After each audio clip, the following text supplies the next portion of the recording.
Welcome to the California Quest. This is Matt Plummer, and in today's debate, we are asking the question, should the California Superintendent of Public Instruction be an elected position, as it currently is, or an appointed position, as Kevin McCarty, the Democratic Assemblymember, would like it to be, and is proposing an amendment to the Constitution, the state Constitution, that would change it to an appointed position. So right now, Tony Thurmond is the Superintendent of Public Instruction. He is elected to his second four-year term. You can serve up to 2 terms. ACA 9 would change that such that the governor would be able to appoint the Superintendent of Public Instruction and decide who it would be and how long they would serve. Before we jump into the case for this change and the case against it, let's first look at what does the Superintendent of Public Instruction actually do? Well, the SPI, as it's called, oversees the California Department of Education. So about 2,500 people who are implementing policy set forth by the Assembly and Senate, the governor, and the State Board of Education. So interestingly, the Superintendent of Public Instruction doesn't actually get to make decisions around policy. In fact, there's a long list of things that they don't have control over, and I'm just going to read a few of those. So they don't make law regarding education. They don't have legal authority in terms of being an educational law court. They don't control the budget.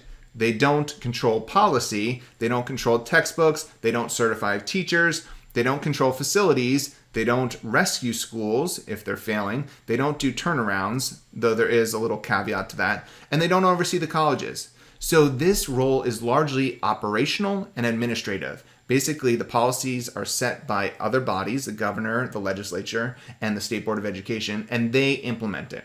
And it's worth noting that a large portion of the California educational system is actually governed by local school boards and local school districts, not the state. So that brings us to the question of, should this be an elected position or an appointed position? Let's run through the case for and the case against. So the case for moving this to an appointed position, they don't really have any leadership anyway, so why bother electing them?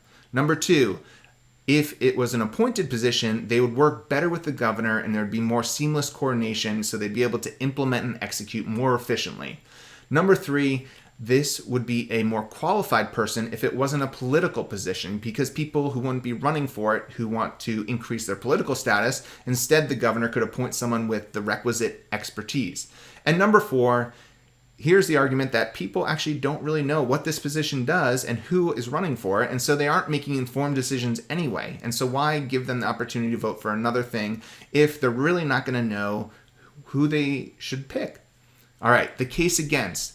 First, taking the vote away from people is not really a popular thing to do in a democratic republic, a government, and it removes voice from parents and those who are participating in the education system to have a voice in determining some level of leadership within that governmental system. Second is that it could impact what's known as the bully pulpit. So that is the one thing that the SPI, or Superintendent of Public Instruction, can do, is they can use their bully pulpit to basically elevate certain issues, to prompt legislatures to engage on certain issues and propose certain bills. And so they can use that to varying degrees of effectiveness to influence, not control, but influence educational policy. And number 3, potentially having a superintendent of public instruction who opposes some things that are coming down from the governor or the Board of Education could obstruct, slow down, or even block or thwart some of the governor's agenda. Now, depending on what you feel about the governor's agenda at any given point in time, that may be a plus or minus, but this is basically arguing for the case for a more checks and balances there. Okay, so those are the case for and the case against. Let's now jump into a few quotes from people on both sides that can really help us understand, why different folks and different parties are arguing for this. So first up in the case for, we have Kevin McCarty, who is proposing ACA 9 to change this into an appointed position. What he says is that right now the role is nothing more than an education cheerleader. And then he goes on to say, however, public schools deserve more than a voice. ACA 9 would allow the next governor to appoint a new SPI to work in tandem and coordinate public education matters more effectively at the state level. Now, this is kind of interesting. His last point about coordinating better is one that we just discussed, and that totally makes sense. However, this conversation around, well, this person is basically an education cheerleader, but they need more than a voice, doesn't really make sense, because changing it to an appointed position would probably diminish the voice anyway, and so it's hard to say how this would help them be more than a voice. Okay, someone else, Heather Hu, who is the Executive Director of Policy Analysis on California Education at a Stanford University Research Center. She says that, I think the pandemic really brought into view for the public in a way that it wasn't before, how there isn't a lot of positional authority in that role. Basically, SPI can't really do that much. Which then does call the question, she says, why do we have an elected official if that position doesn't have the ability to lead associated with it? The way it's constructed in California now, it's largely an administrative position. Megan Bassagalupi, who is the Executive Director of California Parent Power, sorry if I mispronounced your name there, is a statewide parent advocacy group. And here's where it gets really interesting. So Megan actually supports this amendment to move it to an appointed position. She says it makes sense for that position to be someone who has been appointed by the governor and is pushing forward the governor's education agenda, and is not someone that is butting heads and isn't in lockstep with the governor, thereby, creating a better guarantee of wide-scale change. So this is fascinating to me for a number of reasons. One, you would think as a parent advocacy group, you would actually want to have a voice in choosing that person versus allowing the governor to do it.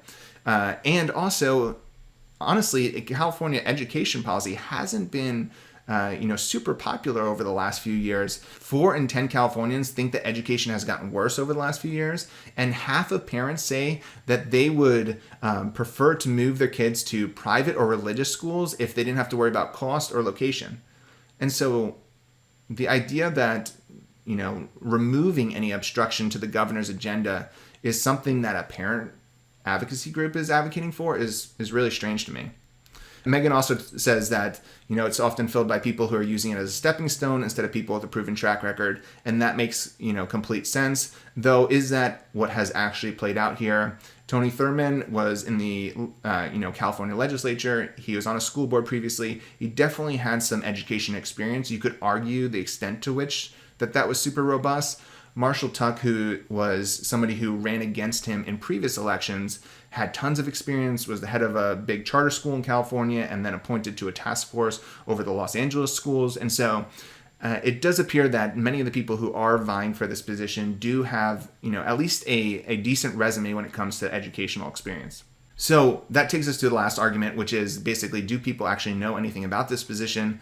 Heather Hu mentioned earlier, oversaw a poll that found that 44% of voters didn't know how well Tony Thurmond was performing as the current superintendent of public instruction, while 33% approved of his performance. Now, this is fascinating to me because Tony Thurmond just won re-election, and he got 62.5% of the vote compared to Lance Christensen's 37.5%. Now, that is a big margin just on its face, but what's more interesting is that it's even bigger than most of, if not all of the other statewide races. And so the governor's race, attorney generals, treasurer, controller, those were more in the 60 to 30 or 58 to 42 range. And somehow, for superintendent of public instruction, at a time when most Californians are not happy with the education that's being provided to their kids, and not happy with what was happening during the COVID lockdowns, he scores a higher vote percentage than even the other, Democratic candidates who were running in the statewide elections this past year. And so that does suggest to me that people were not necessarily in touch with who this is and what influence this person had. At the same time, if you look in past elections, they have been super close. Marshall Tuck, who I mentioned earlier, lost by 2 percentage points in 2018, and then in 2014 also lost by about 5 percentage points. And so they have been really close in the past, and millions of dollars have been invested in some of those campaigns. And so in past years, there have been a lot of attention on this, maybe for some of the wrong reasons, but there has been a lot of attention. People have been paying attention, and the votes have been super close. So this past election, when it comes to the SPI, might just be a bit of an anomaly. Okay, so that gives you some color of the case for this, of moving it to an appointed position.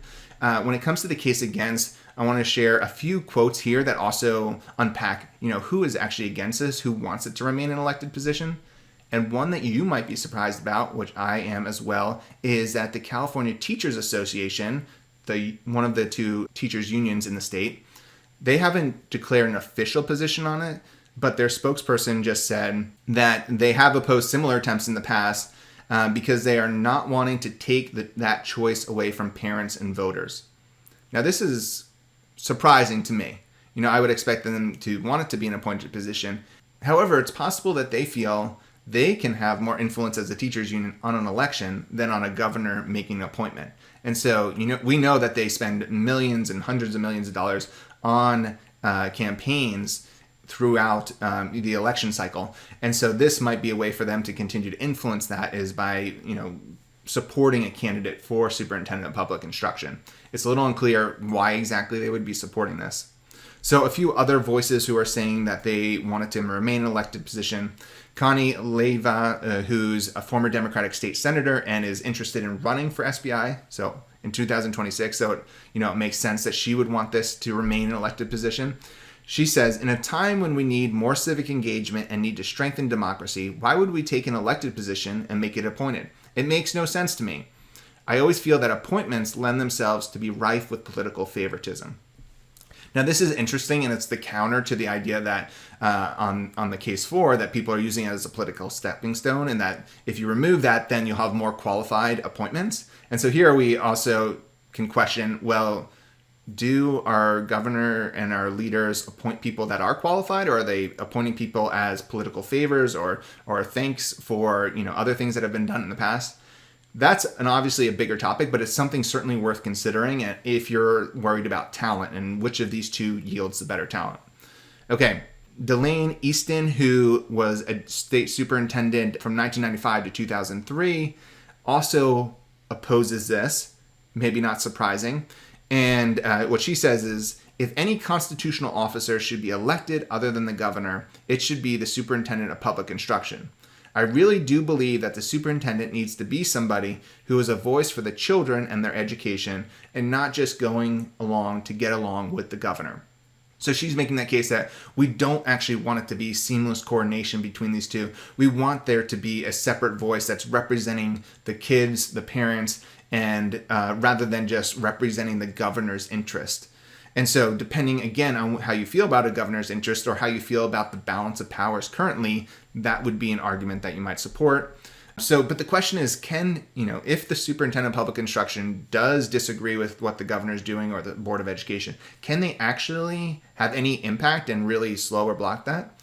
Well, Michael Kirst, who served on the State Board of Education from 1975 to 82, and then again for 8 years during Jerry Brown's second gubernatorial stint, he says that it's crucial for the governor and the Superintendent of Public Instruction to see eye to eye.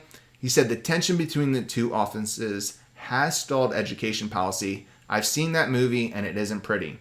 Okay, so he's asserting that, yes, the SBI can actually do things to slow down, to block, to thwart the agenda of the governor. Whether you want that to be the case, that depends on how you feel about the governor's agenda, or as you think forward, how you could feel about a future governor's agenda. Because again, this isn't just deciding it for right now, it's changing the Constitution in a way that would affect things on an ongoing basis. So I would love to hear what you think about ACA 9. Should the Superintendent of Public Instruction be an elected position or an appointed one? Parents would love to hear what you think. I'd love to also hear, how closely did you follow the 2022 race? Did you know Tony Thurmond and Lance Christensen and what they stood for? Or was that kind of getting to the ballot day and making a last minute choice? Let's stay tuned to this as we see it play out. Thanks for joining.